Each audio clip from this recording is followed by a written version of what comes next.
Elkartasuna etxetik adierazi daitekeela erakutsi gura izan du Elkarrez ikastetxeak aurtengoan ere.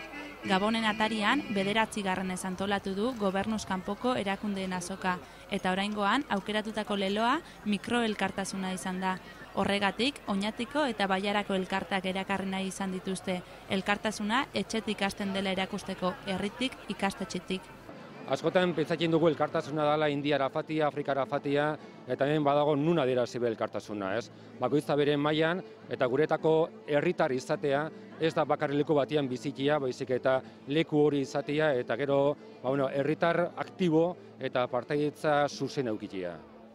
Jauregi Altzok gaineratu zuen azoka egiteren helburua dela ikasle zein irakasleengan balore batzuk sustatzea. Ekimen txikinak inez eta dana ez dela diru emutia, baizik eta euro be parte hartu dezaketela taldeei laguntza emuten eta gure gaztiak etorkizuneko taldeetako parteideak izan daitezkeela.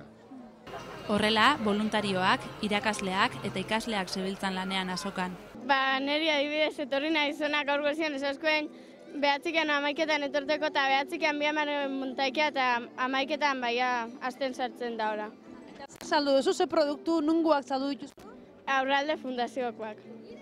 Guztira, 50 lagun inguru ibili ziren azoka antolatzen, eta Euskal Herriko 14 gobernuz kanpoko erakundek hartu zuten parte. Erakunde horiek mundu guztian zehar dituzte proiektuak, Nikaraguan, Perun, Saharan, Bolikostan edota Ukrainian. Eta horrela, hainbat herrialdetako produktuak ekarri zituzten Oñatira.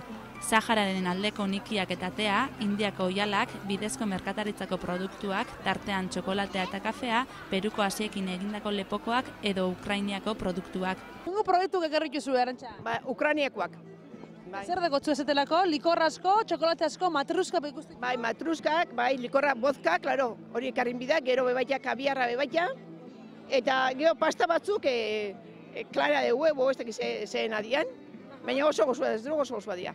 Zer pentsaik zatzu jentiek badakola elkartasun kontzientzia hori, beste herrixenganako launketako gogo hori?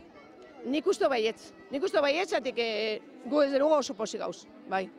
Oso posi gauz, da jentia asko interesau da, kanpoko produktuatik, eta bai, oso gustora. Gabon bezpera horrelako ekimenak egiteko sasoi ona da, zerrezanik ez, zapatua moduan eguraldia lagun izan ez gero. Posik azaldu ziren parte hartutako elkarteetako kideak.